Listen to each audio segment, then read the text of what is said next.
इसके बाद है केमिकल रिएक्शन ऑफ फिनोल। तो फिनोल की केमिकल रिएक्शन क्या है, पहले एस्ट्रिफिकेशन है दोबारा से, यहाँ से एच जाएगा, यहाँ से ओ एच जाएगा, ठीक है। फिनोल की जब एसिड से रिएक्शन कराएंगे तो यहाँ से एच जाएगा, यहाँ से ओ जाएगा, और क्या बन जाएगा, एस्टर बन जाएगा। इस तरह CH3Cl के साथ कराएंगे, यहाँ से एच जाएगा, यहाँ से Cl जाएगा, तो OC, ये जो बचेगा COCH3 या O के साथ जुड़ जाएगा, ठीक है। ये इंपॉर्टेंट है। आगे और नाइट्रेशन, फिनोल की जब डाइल्यूट HNA3 के साथ रिएक्शन करते हैं तो NO2 ग्रुप एक तो जुड़ेगा ऑर्थो पे, एक जुड़ेगा पैरा पे, तो हमें मिक्सचर मिलेगा ऑर्थो और पैरा का।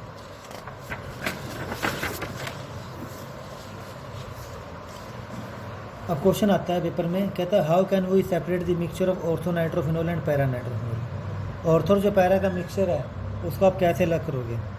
तो जो ऑर्थो नाइट्रोफिनोल है ना, इसमें क्या आपस में हाइड्रोजन बॉन्ड बनाएगा, इसको बोलेंगे इंट्रामोलिकुलर हाइड्रोजन बॉन्डिंग। और जो पैरा है वो क्या करेंगे, एक दूसरे से बनाएंगे, ये अपने आप ही बनाएगा, अपने आप से ही, ये एक दूसरे, दूसरा तीसरे, तीसरा चौथे से, ये होगी इंटरमोलिकुलर हाइड्रोजन बॉन्डिंग। तो इंटरमोलिकुलर हाइड्रोजन बॉन्डिंग की वजह से क्या होगा, इसका जो बॉइलिंग पॉइंट हो जाएगा वो ज़्यादा हो जाएगा, ठीक है। ये बॉन्ड तोड़ने के लिए काफ़ी सारी एनर्जी देनी पड़ेगी। और इसमें क्या, एक मोलिक्यूल अलग होगा, दूसरा अलग होगा, तीसरा अलग होगा, उनके बीच में आपस में कोई बॉन्ड नहीं होगा, तो यहाँ पे क्या होगा, लो बॉइलिंग पॉइंट होगा। तो यहाँ पे the ortho and para isomer can be separated by steam distillation, ठीक है। स्टीम डिस्टिलेशन प्रोसेस होती है ना, उससे हम इसको अलग कर सकते हैं। Ortho nitrophenol is steam volatile due to intramolecular hydrogen bonding, तो ये जल्दी इसके वेपर बन जाएंगे, स्टीम वोलेटाइल है। और पैरा लेस वोलेटाइल है ड्यू टू इंटरमोलिकुलर हाइड्रोजन। या अगर कोई सेकंड क्वेश्चन में पूछ सकता है इन दोनों में किसका बॉइलिंग पॉइंट ज़्यादा है, तो इसका बॉइलिंग पॉइंट ज़्यादा है इंटरमोलिकुलर की वजह से, इसका बॉइलिंग पॉइंट कम है इंट्रामोलिकुलर की वजह से। और अगर फिनोल के साथ वो कंसनट्रेटेड HNO3 बोलेगा तो NO2 ग्रुप तीनों जगह ऐड हो जाएंगे। कंसनट्रेटेड HNO3 क्या करेगा, तीनों पोजीशन को एक्टिवेट कर देगा, एक इकट्ठे ही, डाइल्यूट नहीं करता।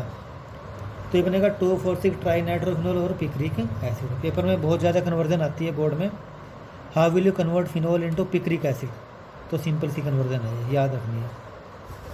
फिर अगली रिएक्शन भी बहुत ज़्यादा इंपॉर्टेंट है। फिनोल की जब ब्रोमीन के साथ रिएक्शन करते हैं तो दो केस बनते हैं। अगर CH2 दे रखा है नॉन पोलर कंपाउंड, तो एक ऑर्थो प्रोडक्ट बनेगा, एक पैरा।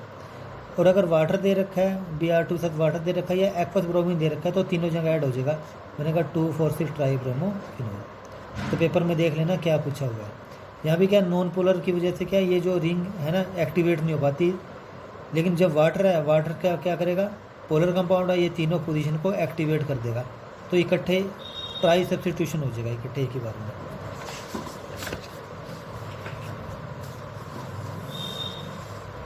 इसके बाद है नेम रिएक्शन का, Kolb reaction, reamer teamer reaction और भी है। कोल्ब रिएक्शन में क्या, फिनोल की NaOH के साथ रिएक्शन कराएंगे, यहाँ से H जाएगा, यहाँ से OH जाएगा, ये बन जाएगा ONA, ठीक है। और ये मैंने यहाँ पे हर जगह हाइड्रोजन है, इसको मैंने ओपन कर दिया। अब CO2 के साथ रिएक्शन कराएंगे, CO2 क्या करेगा, यहाँ पर आ जाएगा इस H की जगह पर, और Na भी यहाँ आ जाएगा, और H यहाँ चला जाएगा। दोबारा से ये H कहाँ चला गया, Na की जगह चला गया, ठीक है। और Na कहाँ जा गया, CO2 के पास आ गया, और ये दोनों जुड़ के यहाँ पर आ जाएंगे CONA। अब डाइल्यूट HCl डाल लेंगे और NaCl बाहर निकालेंगे, तो Na और Cl बाहर निकल जाएंगे और H यहाँ जुड़ जाएगा, ये होगा सैलिसिलिक एसिड। तो नेम रिएक्शन है ये। आगे रीमर टीमर रिएक्शन, फिनोल की रिएक्शन करेंगे CaCl3 और NaOH के साथ, तो होगा क्या,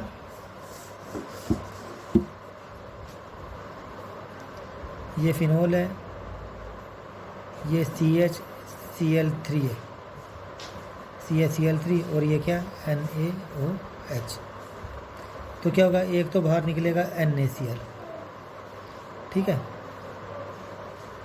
एक बाहर निकलेगा NaCl, एक बाहर निकलेगा H और OH, एक बाहर निकलेगा, एक मिनट सॉरी, NaCl में, हाँ सॉरी CaCl3, एक तो बाहर निकलेगा यहाँ से H2O, एक बाहर निकलेगा HCl, और क्या बन जाएगा, CHCl2। तो ये बन जाएगा यहाँ पे ONA, यहाँ पर आ जाएगा। बैलेंस करके देखना थोड़ा सा, यहाँ से H जाएगा और यहाँ से क्या जाएगा, एक Cl जाएगा, इस तरह। हाँ, ये जो Na है ये कहाँ पर आ जाएगा, यहाँ पे आ जाएगा। तो बन जाएगा CHCl2। अब दोबारा से इसकी NaOH के साथ रिएक्शन कराएंगे और NaCl बाहर निकालेंगे, तो Cl की जगह क्या आ जाएगा OH, NaCl बाहर निकलेगा और OH यहाँ पे जुड़ जाएगा। अब क्या होगा, किसी भी कारण पे अगर एक से ज़्यादा OH हो जाते हैं तो अनस्टेबल हो जाता है। ये जो कंपाउंड है ये है अनस्टेबल। तो क्या करेगा, ये एक जगह से H को और एक जगह से OH को रिमूव कर देगा, वाटर रिमूव कर देगा और ये क्या बन जाएगा CHO। अब यहाँ पे HCl डालेंगे और NaCl बाहर निकालेंगे, तो क्या बन जाएगा, ये सैलिसिलैल्डिहाइड। कन्वर्जन में क्या बार आता है, फिनॉल को सैलिसिलिक एसिड में कैसे चेंज करोगे या फिनॉल को सैलिसिलैल्डिहाइड में कैसे चेंज करोगे। उसके बाद रिएक्शन विद जिंक डस्ट, ये भी कर रखी है कन्वर्जन में। ZnO को ले जाएगा और क्या बन जाएगा, फिनॉल बन जाएगा। ऑक्सीडेशन, फिनॉल का जब K2Cr2 या Na2Cr2 के करेंगे तो बेंजोक्विनोन बनेगा। ठीक है, ये भी बहुत इंपॉर्टेंट रिएक्शन पेपर में आती है। अब आ गया acidic nature of alcohol and phenol. तो यहाँ पे फिनॉल है वो वाटर से ज़्यादा एसिडिक है, ठीक है, और वाटर क्या है, अल्कोहल से ज़्यादा एसिडिक है। ये ऑर्डर है, अब इसको समझने की कोशिश करते हैं। पहला क्वेश्चन आता है, alcohols are weaker acid than water, why. या पूछेगा वाटर और अल्कोहल में कौन ज़्यादा स्ट्रॉन्ग एसिड है। तो देखो अल्कोहल का फार्मूला ये रहा, ROH, वाटर का क्या है HOH। तो यहाँ भी OH है, यहाँ भी क्या OH है, लेकिन यहाँ पे R है। R कौन सा ग्रुप है, प्लस I ग्रुप है। तो R है, R ये प्लस I ग्रुप है, और जो प्लस I ग्रुप है वो क्या करता है, एसिडिटी को डिक्रीज़ करता है। तो एसिडिटी को डिक्रीज़ कर देगा, इसका मतलब ये वाटर के कंपैरिजन में ये वीक एसिड है। ठीक है, फिर अल्कोहल में पूछेगा, चलो अल्कोहल वाटर के कंपैरिजन में वीक एसिड है, लेकिन 1 डिग्री 2 डिग्री 3 डिग्री अल्कोहल में कौन स्ट्रॉन्ग एसिड है। तो ऑर्डर है 1 degree 2 degree greater than 3 degree. 1 degree के पास क्या 1 प्लस I ग्रुप है, 2 डिग्री के पास 2 प्लस I ग्रुप है, और 3 के पास क्या है 3 प्लस I ग्रुप है। तो यहाँ से लेके यहाँ तक प्लस I ग्रुप क्या हो रहे हैं, इंक्रीज़ हो रहे हैं, और एसिडिटी क्या हो रही है, डिक्रीज़ हो रही है। ठीक है, क्योंकि जैसे जैसे प्लस I ग्रुप बढ़ेंगे एसिडिटी कम हो जाएगी। इसके बाद क्वेश्चन है, phenols are stronger acid than alcohol. Phenol है वो पानी से या अल्कोहल से स्ट्रॉन्ग एसिड है। तो इसके दो आंसर है, एक तो है जो अल्कोहल है इसका जो R है इसके पास कौन सा इफेक्ट है, प्लस I इफेक्ट है, और जो फिनोल की बेंजीन रिंग होती है, फिनाइल ग्रुप होता है, इसका इफेक्ट कौन सा होता है, माइनस I। तो एक तो सीधा आंसर लिख देंगे शॉर्टकट में, due to minus I effect of phenyl ring. यहाँ पर माइनस I इफेक्ट लगेगा, इसकी वजह से एसिडिटी बढ़ रही है। यहाँ पर प्लस I इफेक्ट है, इसकी वजह से एसिडिटी क्या हो रही है, कम हो रही है। सेकंड जो रीज़न है इसका, जब अल्कोहल में से हम H पॉजिटिव निकालते हैं तो ये बनता है RO नेगेटिव, इसका नाम है एल्कोक्साइड आयन। इस तरह फिनोल में से H पॉजिटिव निकालेंगे तो ये बनेगा बेंजीन के ऊपर O नेगेटिव, ये है फिनोक्साइड आयन। तो O पे नेगेटिव चार्ज है, और ये जो R ग्रुप है ये प्लस I ग्रुप है। प्लस I ग्रुप क्या करता है, पॉजिटिव चार्ज को डिक्रीज़ करता है, नेगेटिव को बढ़ाता है। तो पहले इस पर नेगेटिव चार्ज है, ये नेगेटिव चार्ज को और ज़्यादा बढ़ा रहा है, तो इसको क्या कर रहा है, अनस्टेबल कर रहा है। अनस्टेबल कर रहा है, इसका मतलब ये इसका जो एसिड होगा वो कैसे होगा, वीक एसिड होगा। क्या लिख रखा है, और यहाँ पे जो फिनोक्साइड आयन है, जब इसमें देखेंगे इसका जो नेगेटिव चार्ज है वो रिंग में घूम रहा है। जब रेजोनेटिव स्ट्रक्चर देखेंगे तो नेगेटिव चार्ज क्या रिंग में घूम रहा है, इसका मतलब नेगेटिव चार्ज कम है, यहाँ पे नेगेटिव चार्ज कम हो रहा है, ये स्टेबल हो रहा है। तो लिखेंगे because phenoxide ion is stabilize by resonance. Phenoxide ion में रेजोनेंस है, इसलिए क्या ये वाला जो फिनोल है इसका जो आयन है वो क्या स्ट्रॉन्ग एसिड है। ठीक है, एक +1 में थ्योरी आती है कंजुगेट एसिड बेस की। बेस जो एसिड है अगर उसमें से H पॉजिटिव निकालते हो तो क्या बन जाता है, बेस। तो जैसे ये एसिड था, इसमें से H पॉजिटिव निकाला तो क्या बन गया, बेस, इसका नाम है कंजुगेट बेस।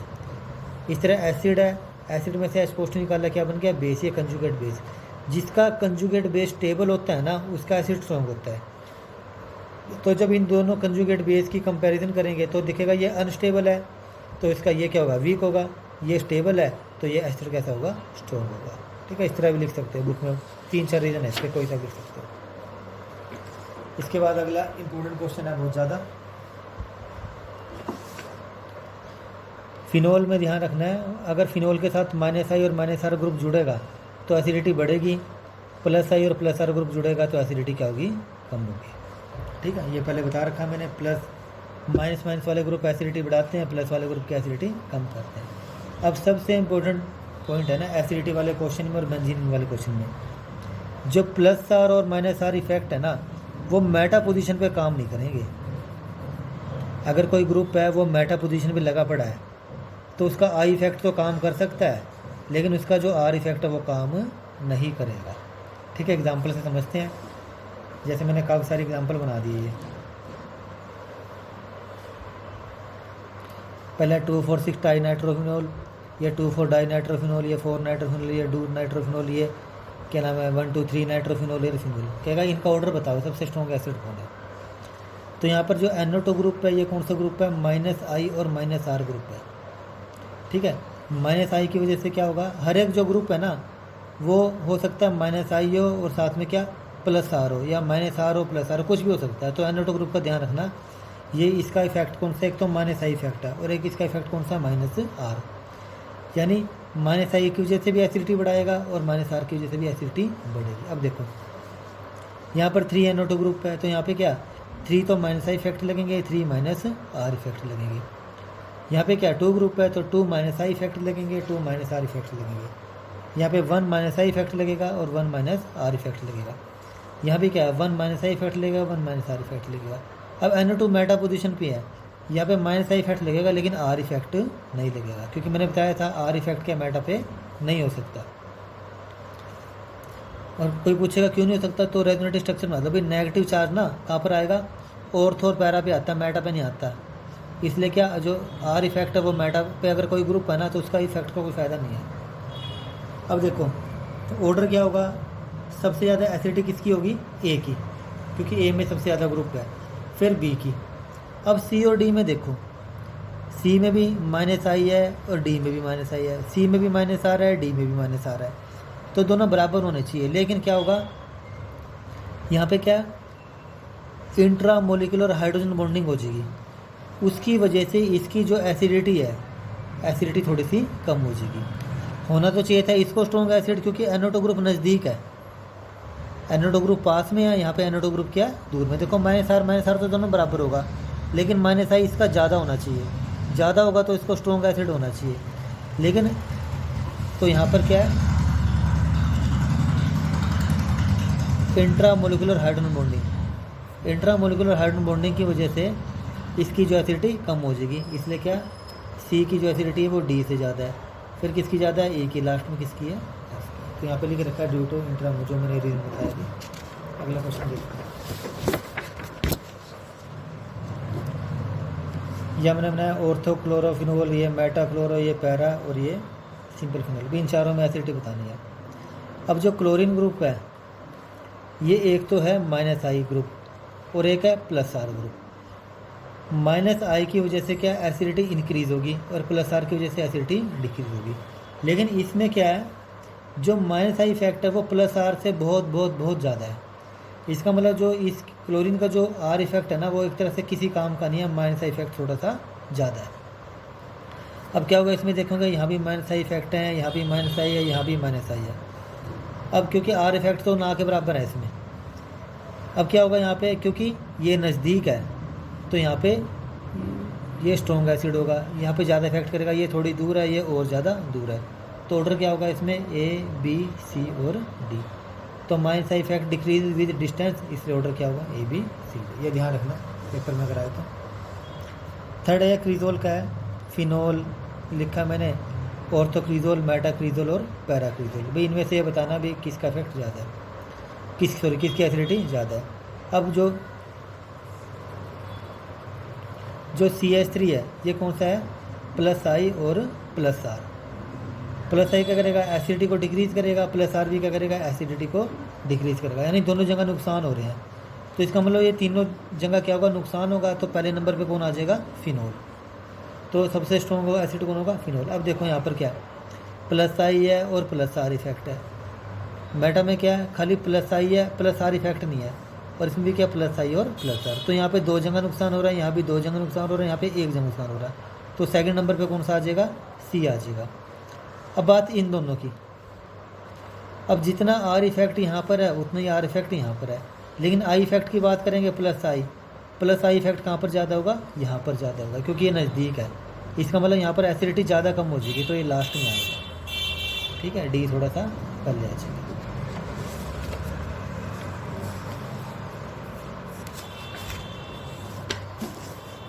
इसके बाद ईथर छोटा सा टॉपिक है।